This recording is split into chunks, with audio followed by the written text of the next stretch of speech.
রান্না তো দারুণ হয়েছে। এত মার খাওয়ার পরেও রান্নাটা কিন্তু খুব ভালো হয়েছে। পানি, ওই চা করে বলছে দাঁড়িয়ে দেখতেছিস কি? পানি দে। আম্মা, জগ গ্লাস তো সামনেই আছে, পানিটা তুমি ঢেলে খাও। পানিটা কি এখন আমার ঢেলে দিতে হবে? তোকে বলছি তো ঢেলে দিবি, ঢেলে দে। বাহ বাহ বাহ, চমৎকার। খান সাহেবের মেয়ের জামাই খান বাড়ির চাকর। ছি, এই তো চুপ থাকা যায় না, না দিলে তো আমাদের খাবারটা নষ্ট করে। তোমার লজ্জা করে না? এ তোমার মেয়ের জামাইকে চাকর বানিয়ে রেখেছো। মা মেয়ে বসে বসে গেলছো, আর চাকর সেখানে সেবা করছে, আপ্যায়ন করছে। সে জামাই। এই এই কাজগুলো কাদের করে কথা? এই চুপ করো তুমি। বাবা, ও তো এখন কোনো ইনকাম করছে না, ওর চাকরিটাও চলে গেছে। তো বাসায় বসে থাকে, কাজ করে সমস্যা কোথায়? আর ও যেসব কাজ করছে সেটার বিনিময়ে তো পারিশ্রমিক নিচ্ছে, যেটা ওর মাকে পাঠাচ্ছে। হ্যাঁ, ঠিক বলেছিস, একদম ঠিক বলেছিস। এই ছেলেটি যখন চাকরি করত, বড় চাকরি, তখন তোর মা তোর সঙ্গে বিয়ে দিয়ে ঘর জামাই রাখার জন্য উঠে পড়ে লেগেছিল। তারপর ঘর জামাই হলো, চাকরি যখন করত, তারপর তোর মা আর তুই ওর টাকাগুলো লুটোপুটে খালি। খাওয়ার পরে যখন চাকরিটা চলে গেল, তখন তোর মা ওকে বাড়ির চাকর বানিয়ে রাখলো। এখন ওর মার কাছে কিছু টাকা পাঠাতে হলে এই শাশুড়ির কাছে হাত পেতে বেতন নিয়ে তারপর সেই টাকা পাঠাতে হয়। ছি, অপূর্ব, চমৎকার। কি দাঁড়িয়ে দাঁড়িয়ে কথা শুনে চলবে নাকি মাংসটা দিবে? শোনো, শ্বশুরের কথা যদি মন দিয়ে শোনো না, তাহলে আর এই বেতন মার কাছে পাঠানো লাগবে না। না না, আপনি যেভাবে বলবেন আমি সেভাবে। মাংস দাও ওকে।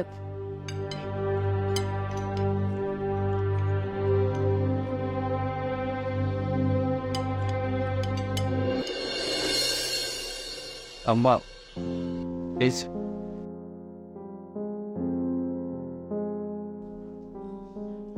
শোন, এই আমার জুতাটা নিয়ে মুচির দোকানে পালিশ করে নিয়ে আসিস, কালকে পার্টিতে পরে যাব। আর শোন, এই যে মেহমান যখন আসে, মেহমানের সামনে আমার আম্মা আম্মা করবি না, আর আমার মেয়েরে বউ বউ করবি না, আমাদের দুজনকে ম্যাডাম ডাকবি।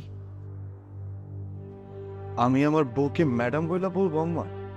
আরে চাকরের বাচ্চা, বলবি বলবি, আমি বলছি দেখে বলবি। জি ঠিক আছে আম্মা।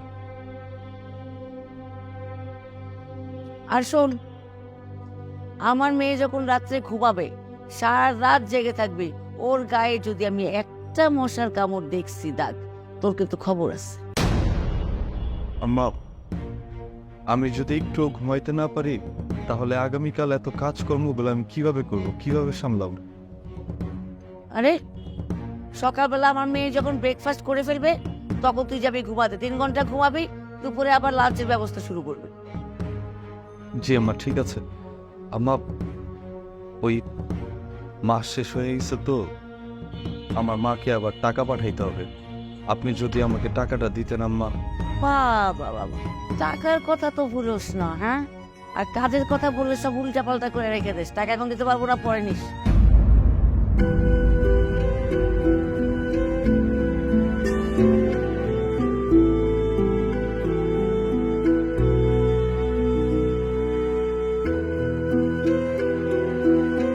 আমাকে একটা চাকরি আবার জোগাড় করে নিতেই হবে, নয়তো মায়ের কাছে টাকা পাঠানোর জন্য আমাকে খানবাড়ির জামাই হয়ে চাকরের কাজ করতে হবে।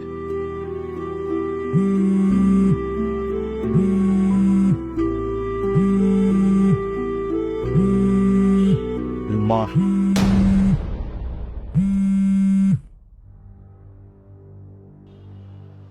হ্যাঁ মা। হ্যালো বাবা। বাবা তুই কেমন আছিস বাবা?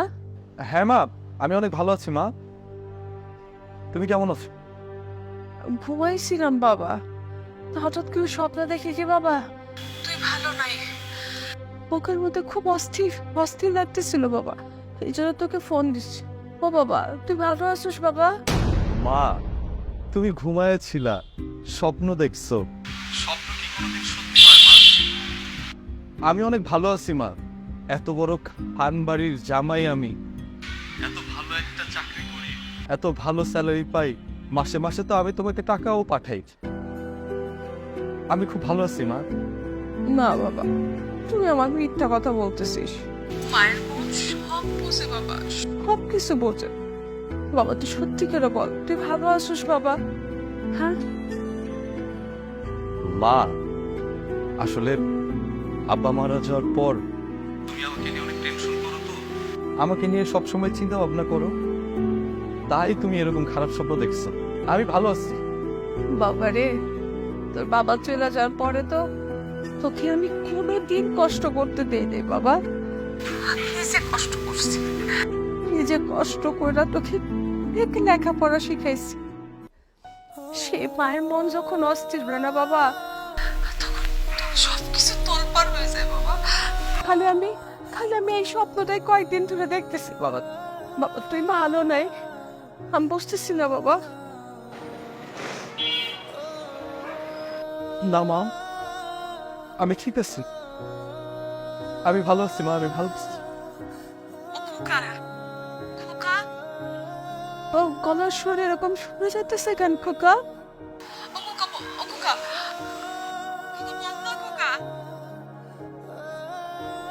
ও খোকা, ও খোকা, ফোন দেখে দিবি কেন?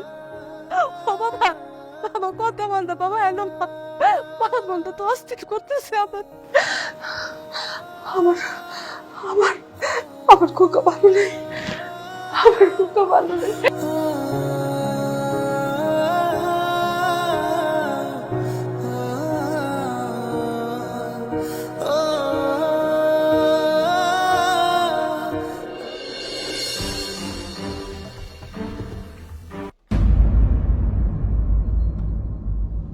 কি জামাই, জুতা নিয়ে তুমি বাইরে যেতে, কি ব্যাপার?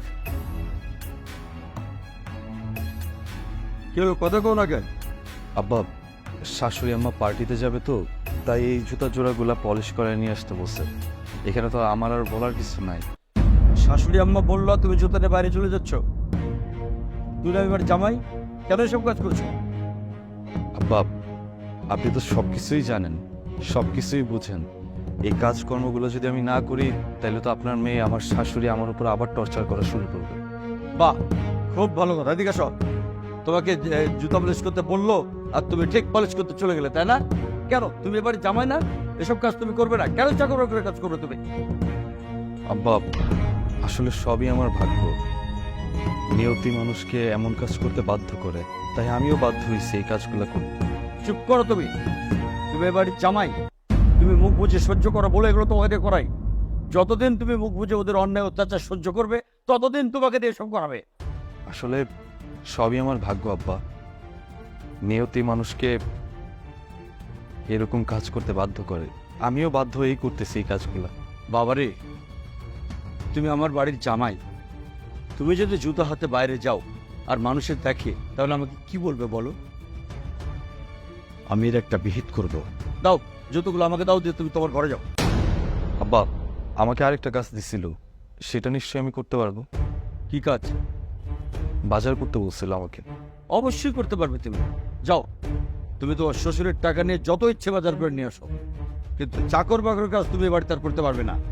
হ্যাঁ, তোমার চা খেতে মন চায়, তুমি তাই আজকে বাজার করে নিয়ে আসবে। যাও।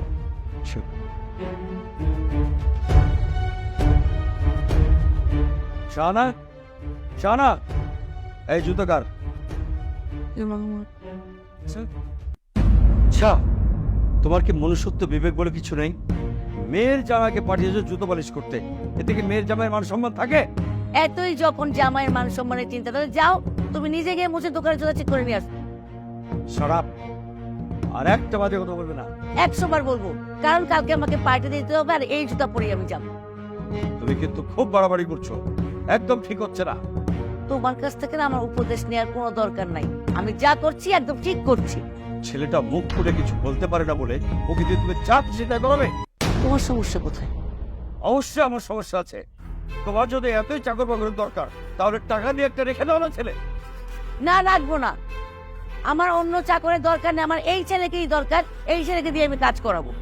খুব বাড়াবাড়ি হচ্ছে তোমার, খুব বাড়াবাড়ি। নিজের জুতো নিজে পালিশ করে নিয়ে এসে তারপরে তুমি এই পার্টিতে যাবে। এই এই শোনো না, দরদ একবার উতলাই পড়তেছে জামাইয়ের জন্য। আপনার এই বাসাতে ঢোহার পারমিশন নাই, বুঝতে পারছেন কি বলছি? কি বললা তুমি? থাপ্পড় মানে তোমার সবগুলো দাঁত আমি ফেলে দিব। বেয়াদব হাজির ছেড়ে যেন কোথাকার। কি আপনি ওর দাঁত হারাই যেতে না? আপনারা মরে যায়, আপনি চলে যাবেন থেকে চলে যাবেন। আপনি বলছিলাম এখানে থাকেন না, বলছিলাম আপনি কথা শুনলেন না। বাবা আমি খালি স্বপ্নে দেখি বাবা তুই ভালো নাই, এই জন্য আমি ঢাকা শহরে এসে তোখানে দেখার জন্য বাবা। আরে যে দারোয়ানটা তুই আমার মায়ের গায়ে হাত দিচ্ছস? হ্যাঁ, এটা কি করছিস তুই? আমি যে খানবাড়ির জামাই, তুই জানো না? জানি দাঁড়াই যাও, ওরা কি বন্যা আমার আমার পরিচয় দেয় নাই। হ্যাঁ দিছে খাও। শিখাই দে। আমার মায়ের কাছে রেলে কিন্তু তোর আমি এমন মারা মারু খালো আম্মা ডিউটি করতে পারবি না। কেন আম্মা মাইরে মোর মাইরে মারায় না খালো আম্মা।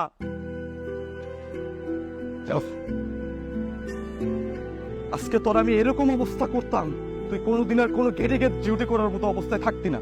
খালি আমার মার কারণে তুই আজকে ছাড় পাইবি না। বাবা থাক আব্বা থাক। চল বাসে চল।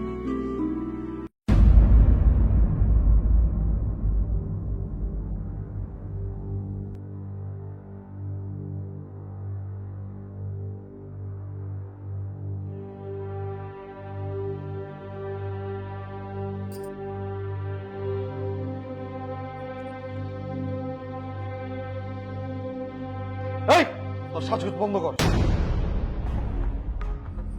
এই চাকরের বাচ্চা, তোর সাহস তো কম না? তুই কাকে সাজগোজ বন্ধ করতে বলছিস? হ্যাঁ, আর একবার যদি তুই চাকরের বাচ্চা এই শব্দটা উচ্চারণ করস, আমি তোর এমন ভাবে মারবো তুই 1 সপ্তাহ বিছানা থেকে উঠতে পারবি না। আর ওই গ্রাম থেকে আমার মা আসছে, আমার মা কোনোভাবেই যেন জানতে না পারে আমার চাকরি যাওয়ার পর আমি তোদের বাসায় চাকর হিসেবে কাজ করেছি। চুপ! একদম চুপ। তুই কি তুই কি স্বামীর কেউ তুই করে বলে? স্বামীকে সম্মান দিয়ে কথা বলবি। তুই আমারে সম্মান দিবি, আমার মারে সম্মান করবি, আমার মাকে শ্রদ্ধা করবি। আর সেটা যদি তুই না করতে পারস না, আমি তোর এমন অবস্থা করবো তোর বাপ মা আমাকে আমার হাত থেকে তোর বাঁচাইতে পারবে না। আমার মাকে শুধু আসতে দে, আমি বিচার দেব, তারপর দেখ তোর কি করে। তোর রোল গুস্তি কিনা আমি, তোর মা এসে কি করবো আমি সেটা দেখতে চাই। তোর মায়ের সাথে আমি ডিরেক্ট কথা বলবো। আর আমার মা ড্রয়িং রুমে বসে আছে, আমার মাকে গিয়ে তুই পায়ে ধরে সালাম করবি, আমার মায়ের জন্য তুই চা নাস্তা রেডি করবি। আর তুই যদি সেটা না করিস, আমি তোর এমন অবস্থা করব, আমি তোর গায়ে কিন্তু সচরাচর কোনোদিন হাত তুলি নাই, আমার হাত তুলতে তুই বাধ্য করিস না।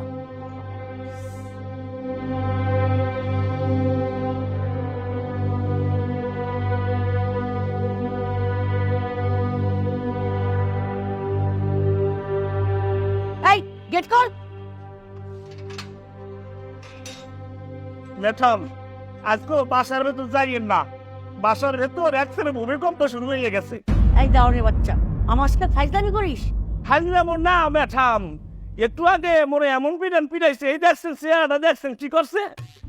তাই তো, কে মেরেছে তোকে? আপনাদের জামাই, এই খানবাড়ির ঘর জামাই, সে একদম আগুন বরাবর হয়ে গেছে ম্যাডাম। কি বললি? ওই ছোট লোক চাকরটা তোকে মেরেছে? আস্তে আস্তে বলেন ম্যাডাম, আপনার মাইয়ের জামাই হলে কিন্তু খবর আছে কইয়া দিলাম।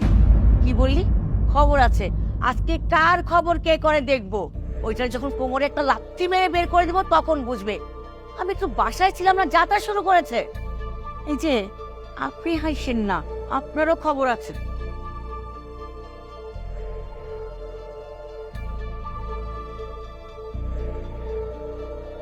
মা মা আমাকে মেরে শেষ করে দিয়েছে। তোকেও মেরেছে, দারোয়ানকে মেরেছে। এত বড় সাহস চাকরদের হয় কোত্থেকে? সেটাই তো ভাবতেছি মা, গ্রামের বাড়ি থেকে ওর আম্মা আসছে, তুমি জানো ও আমাকে দিয়ে রান্না বান্না করাচ্ছে। তোর বড় সাহস, তুই কিন্তু একদম রান্না বান্না করবি না। রান্না বান্না করলে তো মুখ নষ্ট হয়ে যাবে। আমি দাঁড়াও, ওদের রান্না বান্না বের করতেছি, এক্ষুনি ওর মাকে আমি ঘর থেকে বের করে দিই। শুধু ওর মাকে না, ওকেও বের করে দেবা। ওর মতো জামাই আমার লাগবে না।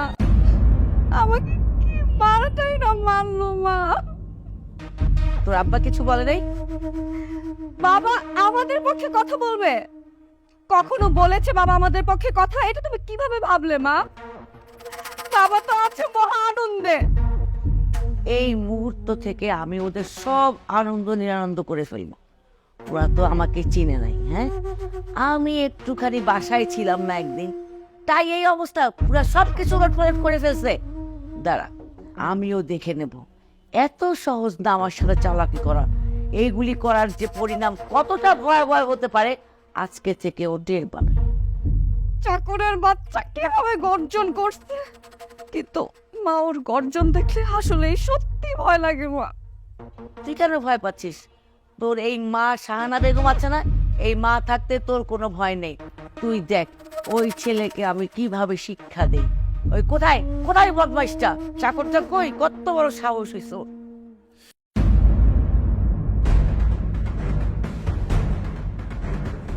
এই চাকরের বাচ্চা চাকর, তোর কত বড় সাহস, তুই আমার মেয়ের গায়ে হাত দিস? হ্যাঁ, এই হাত দিয়ে না আমি চুরি পরি না, চুরি পরার অভ্যাস আমার নাই। এই হাত দিয়ে প্রতিবাদ করছি, প্রতিবাদ করতে জানি। প্রতিবাদ করছি বিধায় আমার চাকরিটা চলে গেছে।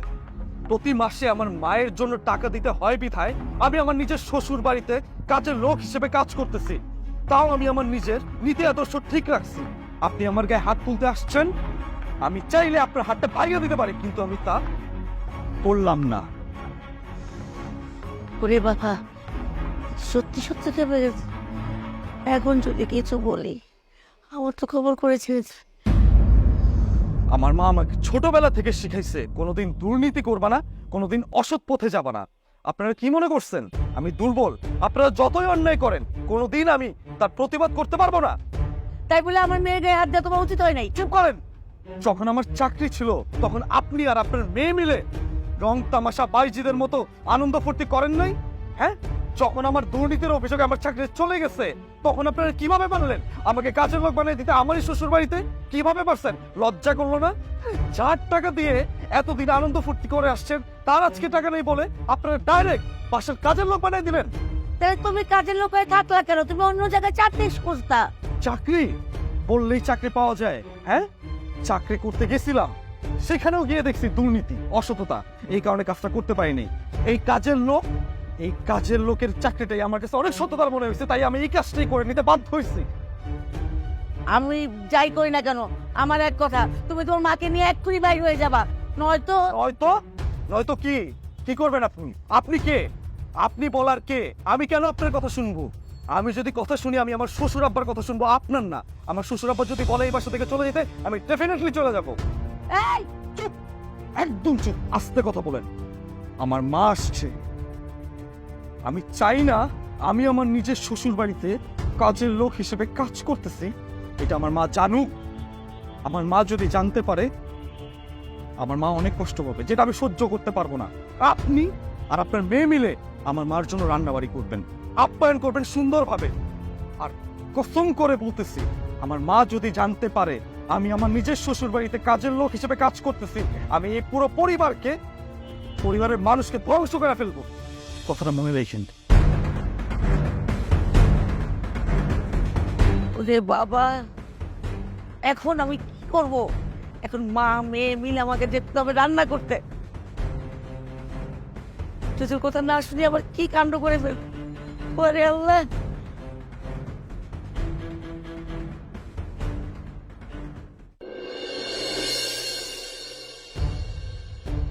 তুমি বাসায় থাকা অবস্থায় ছোট লোকের বাচ্চাটা দারোয়ানকে মারলো, তোমার মেয়ের গায়ে হাত তুললো, প্রতিবাদ করো কেন? এখানে প্রতিবাদ করার কি আছে? স্বামী যদি তার স্ত্রীকে শাসন করে সেখানে কি প্রতিবাদ করা যায়? এটা তুমি কি বললা বাবা? এভাবে কেউ কাউকে শাসন করে? শোন মা, সারাটা জীবন তোকে আদর ভালোবাসা দিয়ে মানুষ করেছি, কোনোদিন শাসন করতে পারিনি। আমি মনে করছি এখন তোর প্রকৃত শাসন হচ্ছে। এই তুমি একদম চুপ করো। অভদ্র ছেলেটা দারোয়ানকে শাসায়, আমাকে শাসায়, দারোয়ানকে মেরেছে, আজকে মেয়েকেও মেরেছে। তুমি কি বলতে চাও? ওই ছেলে তো বেয়াদব অভদ্র ছিল না? তুমি আর তোমার মেয়ে দুজন মিলে অত্যাচার করে করে ওকে বেয়াদব অভদ্র বানিয়ে দিয়েছো। এখন বোঝো, আমি আগেও যেমন প্রতিবাদ করিনি, এখনো প্রতিবাদ করব না। একটা কথা মনে রেখো, যে যতটুকু পানিতে নামবে সে ঠিক ততটুকুই ভিজবে। দেখেছো মা, দেখেছো? বাবা চলে গেল। বাবাকে দিয়ে না কিচ্ছু হবে না, তোমাকেই কিছু একটা করতে হবে। তোর কি মনে হয় আমি মুখ বুঝে এগুলো সহ্য করবো? আমি এবার খেলাটা খেলবো অন্যভাবে। ওকে যদি আমি 14 শিখের ভিতরে না ঢুকাইছি, তারপর আমার নাম শাহানা বেগম। কিভাবে কিভাবে মা? শোন, তুই কালকে আমার সঙ্গে থানায় যাবি। থানায় গিয়ে ওকে নারী নির্যাতন মামলা ঢুকাতে হবে, তারপর দেখি ও কি করে। না, ও তো আমাকে মেরেছে, ও তো আমাকে নির্যাতন করেছে। সেটাই তো, এই সত্য কথাটাই দারোগার সামনে বলবি, তারপরে বাসায় নিয়ে এসে দারোগাকে তো নিয়ে 14 শিখের ভিতরে ঢুকাই দিবে। একদম ঠিক বুদ্ধি বের করছো। আমাকে মারছো না, আমি ওকে এখন 14 শিকের মধ্যে ঢোকায় শাস্তা। এবার বুঝতে পারবে নারী নির্যাতন মামলা কতটা ভয়ঙ্কর হয়। শোন, তুই কিন্তু এই কথাটা খুনা করেও ও তোর জামাইয়ের কানে দিবি না। না, ওর কানে কে দেয়? আমি তো ওকে শাস্তা করতে চাই না, ওকে চেয়ে মারটা মারছে মা। আরে চল তো, একটু নিয়ে গরম সেক দিয়ে দি পানি।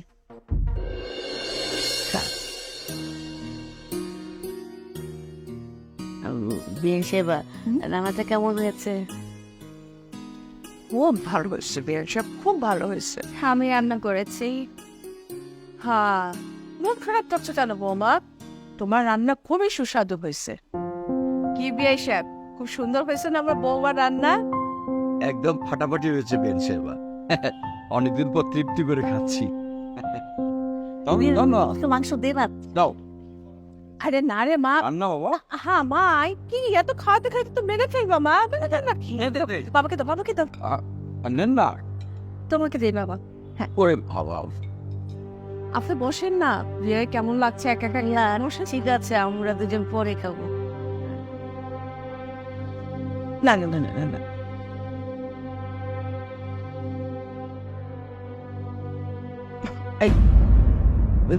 পানি দে, পানি দাও না। আচ্ছা আমি দিচ্ছি। একটু যদি আপ্যায়ন না করি এটা কি ভালো দেখায়? আপনি বিয়ান সাহেব, আপনাকে তো আপ্যায়ন করা উচিত। মা, এই পৃথিবীটা কিন্তু দুর্বলের উপরে আঘাত করে, আর যারা সবল তাদের কাছে আবার পৃথিবীটা দুর্বল। রাইট, একদম ঠিক বলেছো জামাই।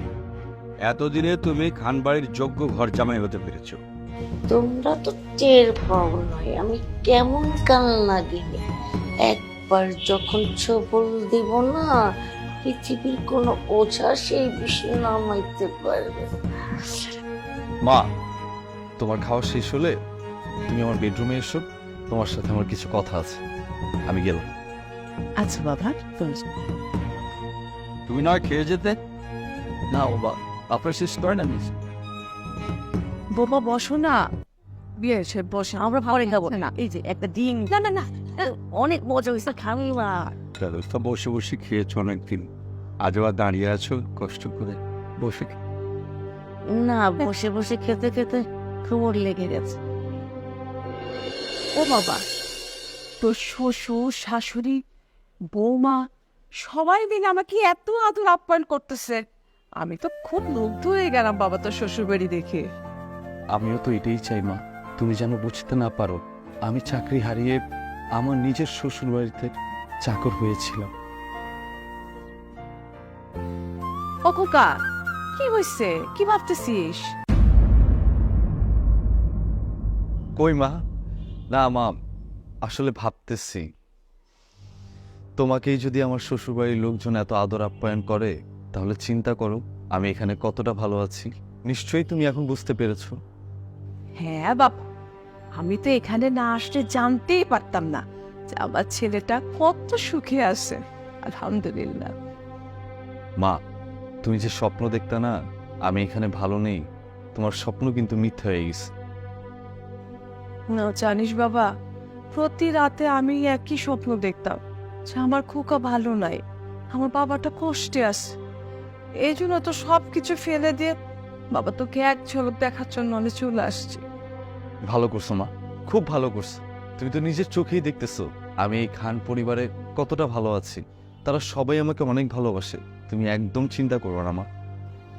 হ্যাঁ বাবা, এই শান্তিটুকু নিয়েই তো আমি গ্রামে ফিরে যেতে চাই। জানিস বাবা, হ্যাঁ। এই পৃথিবীতে কোনো সন্তান যদি সুখে না থাকে তার মা কোনোদিন সুখে থাকতে পারে না বাবা, কোনোদিনই না। সেটা আমি জানি মা, আর আমি এটাও জানি আমার মাটা আমাকে অনেক ভালোবাসে, মানে ভীষণ ভালোবাসে। শোনো, অনেক দেরি হয়ে গেছে, তুমি এখন ঘুমায় পড়ো, আমিও ঘুমাতে চাই। হ্যাঁ বাবা, তুই রাত জাগিস না? না, কি ছিল? ঘুমায় পড়ো। হ্যাঁ হ্যাঁ বাবা। আব্বা। হ্যাঁ জামাই বাবাজি, আসো বসো। তুমি এত রাতে? আব্বা, এত রাত হয়ে গিয়েছে, আপনি এখনো ঘুমান নাই, জেগে আছেন?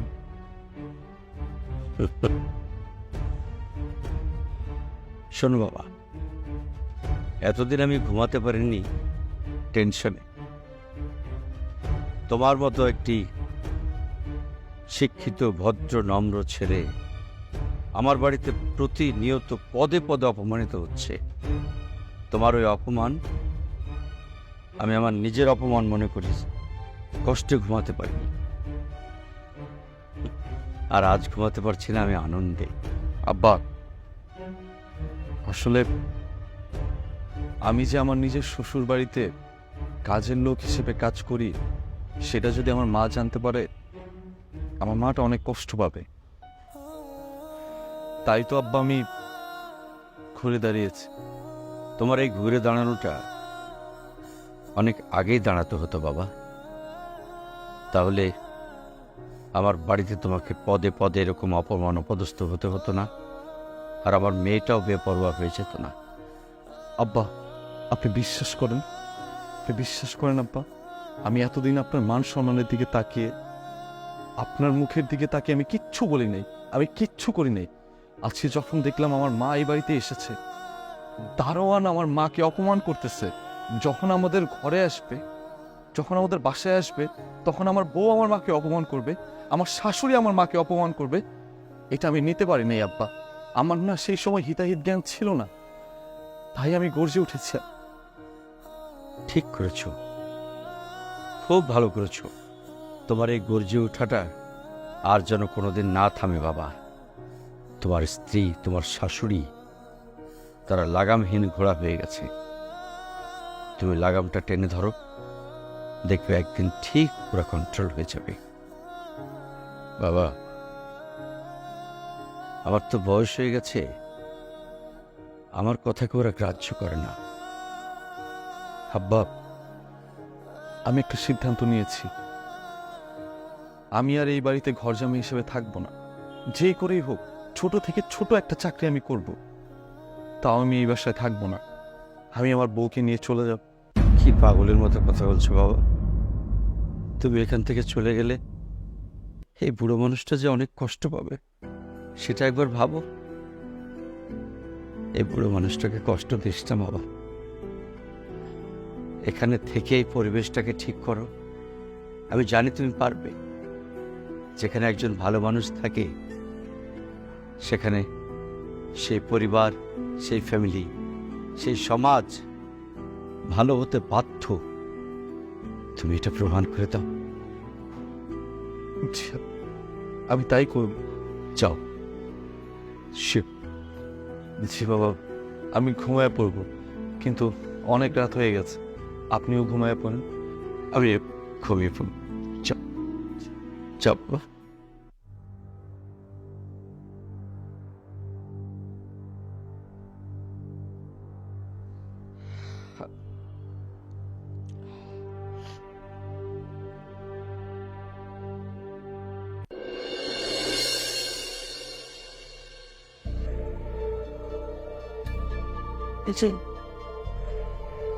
কই আপনি জামাই? ডাকুন তাকে। রাখবি। আই যা পরে বাচ্চা, এদিকে আয়। খান সাহেব, এদিকে আসেন। কি হয়েছে? কি আপনি? হ্যাঁ, আপনার ওয়াইফ আর মেয়ে থানায় গিয়ে আপনার জামাইয়ের নামে কমপ্লেন করেছে। সে নাকি আপনার মেয়ের উপরে নির্যাতন করে, প্রতিদিন মারধর করে। না না, আপনি কি বলছেন? আমার ছেলে কখনো এরকম কাজ করতে পারে না। আমি ওকে শিক্ষা দেই নাই। আপনার নিশ্চয় কোথাও ভুল হচ্ছে, নিশ্চয় কোথাও ভুল হচ্ছে। এই চুপ করেন তো আপনি, আপনার জন্য সমস্ত কিছু হয়েছে, আপনি তো কথা বলেন কেন? আর দারোগা সাহেব, উচিত শিক্ষা দেন এটা। কে কাকে উচিত শিক্ষা দেবে সেটা আজ এখানেই পরিষ্কার হয়ে যাবে। যে কাজটা আমার করার কথা ছিল সেটা তোমরা মা মেয়ে করে ভালোই করেছো, ধন্যবাদ তোমাদের। অফিসারকে আমি সব খুলে বলি এখন। শুনুন অফিসার, এই ছেলেটি হচ্ছে আমার মেয়ের জামাই, শিক্ষিত, ভদ্র, নম্র একটি ছেলে। তাকে আমার ওয়াইফ আর আমার মেয়ে দিনের পর দিন অন্যায় অত্যাচার করেছে, টর্চার করেছে। টর্চার করতে করতে দেওয়ালে ওর পিঠ ঠেকিয়ে দিয়েছে। এখন দেওয়ালে পিঠ ঠেকে যাওয়ার পরে যদি কোনো লোক ঘুরে দাঁড়ায় নিজেকে রক্ষা করার জন্য, সেটা যদি ওদের কথায় আপনার দৃষ্টিতে অপরাধ হয়ে থাকে, তাহলে ওকে অ্যারেস্ট করে নিয়ে যেতে পারেন আপনি। তাহলে আপনি আপনার মেয়েকে নিয়ে থানায় গিয়ে মিথ্যে অভিযোগ করেছেন? আপনি জানেন এর শাস্তি কি হতে পারে? আমি কোনো মিথ্যা কথা বলিনি। আপনি ওনার কথা বিশ্বাস করতেছেন কেন? আমার কথা বিশ্বাস করতেছেন না কেন? আপনি জিজ্ঞেস করুন, মেয়েকে জিজ্ঞেস করে। গত রাতেও আসছে। অফিসার, আমি আসলে চাই নাই আমার মায়ের সামনে এই কথাবার্তাগুলা আমি সবার সামনে বলি, কিন্তু আমি বাধ্য হয়েছি সবার সামনে এই কথাগুলো এখন বলতে। এই দুইজন নারীকে দেখতেছেন না? এই দুইজন নারীর সমস্ত নারী জাতির কলঙ্ক। এই দুইজন নারী এই বাসার মধ্যে থাকে ঠিকই, কিন্তু বসে বসে আরামায়েশ করে, আর আমাকে দিয়ে বাসার কাজের লোকের প্রত্যেকটা কাজ করায়। এখন আপনি বলেন অফিসার, আমার জায়গায় যদি আপনি হতেন আপনি কি করতেন? আপনার করণীয় এখানে কি ছিল একটু বলেন। ও বাবা, আমি যে বলছি না যে আমি স্বপ্ন দেখি তুই ভালো নাই, সেটা তো সত্যি হয়েছে আজকে, তাই না? সত্যি হয়েছে না? তুই তো ভালো নাই বাবা, সবসময় বলতি ভালো। আমি ভালো হয়েছে, তুই তো ভালো নাই বাবা। ছি, আপনি এত নিকৃষ্ট! মেয়ের জামাই তো নিজের সন্তানের মতো, আপনি জামাইয়ের সাথে এত নোংরা কাজ করেছেন। কি আর বলবো আমি, আপনি খান সাহেবের ওয়াইফ। আমার কিছু বলার নেই এখানে। আশা করি আপনারা আপনাদের পারিবারিক বিষয় নিজেরাই মীমাংসা করে নেবেন, আর যদি না করেন আমি অবশ্যই আইনানুগ ব্যবস্থা নিব। চলি।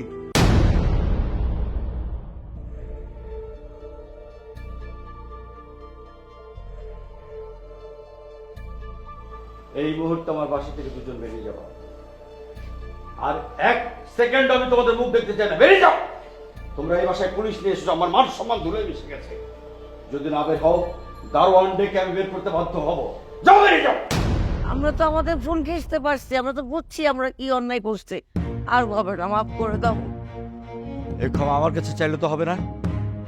যার কাছে দিনের পর দিন অন্যায় করেছো, অত্যাচার করেছো, তার কাছে ক্ষমা চাও। সে যদি ক্ষমা করে দেয় তাহলে আমি ক্ষমা করতে পারি। বাবা, ভুল করে ফেলছি, আর এরকম ভুল হবে না, আমাকে মাফ করে দাও। আমাদের এগুলো করা একদমই উচিত হয়নি, তাও আবার তোমার মধ্যে এরকম শিক্ষিত একটা ভদ্র ছেলের সাথে। আমরা অনুতপ্ত। প্লিজ তুমি আমাদের ক্ষমা করে দাও। আমি তোমার শাসন নিয়ে নতুন করে জীবন শুরু করতে চাই। শেষবারের মতো সুযোগ দাও। মা, মা আপনি একটু বলেন না মা, আপনি বললেও শুনবে। আমাদেরকে ক্ষমা করে দিতে বলেন না। আচ্ছা আচ্ছা, ও বাবা, দে না, বৌমাকে একটু ক্ষমা করে দে না। মানুষ মাত্রই তো ভুল করে, করে না বাবা? শেষবারের মতো আমার বৌমাকে একটু ক্ষমা করে দে না বাবা। আমার মা যেহেতু বলতেছে আমি তোমাকে ক্ষমা করে দিতেছি, আমি আশা করি আজকের পর থেকে তুমি শুধরায় যাবা। আর মা, আপনাকে একটা কথা বলি, আপনার শাসনের জায়গায় আপনার মেয়েকে আপনি প্রশ্রয় দিচ্ছেন বইলা আপনার মেয়েটা খারাপ হয়ে যাইতেছিল। আপনি অনেক বড় ভুল করছেন মা। আমি চাই কি জানেন, আপনি যে ভুলটা করছেন না, সমাজের আর কোনো মা যেন নিজের মেয়ের সাথে এরকম ভুলটা করতে না পারে। আপনারা বাবা মা, আপনার মেয়েকে যদি আপনারা শাসন করাইতেন, প্রশ্রয় না দিতেন, আপনার মেয়ে তার স্বামীর সাথে এরকম আচরণ করতে পারতো না, ছোট করতে পারতো না। সেটা আমি বুঝছি, আমার ভুল হয়ে গেছে বিআই সাহেব, আমাকে মাফ করে দেন। আর আপনি তো এই কয়দিন আমার মেয়ের হাতে রান্না খাইছেন, আমার হাতে রান্না তো খান নাই, আজকে আমার হাতে রান্না খাওয়াবো। আমার ভুল হয়ে গেছে, মাফ করে দেন। কিচ্ছু হবে না আপা, কিচ্ছু হবে না বিয়ান সাহেব। আজকে মন ভরে আপনার হাতে রান্না খাবো। বৌমারটা তো খেয়েছি, দেখি হ্যাঁ। মারটা কেমন। বেন সাহেব আমাকেও সাথে রাখেন।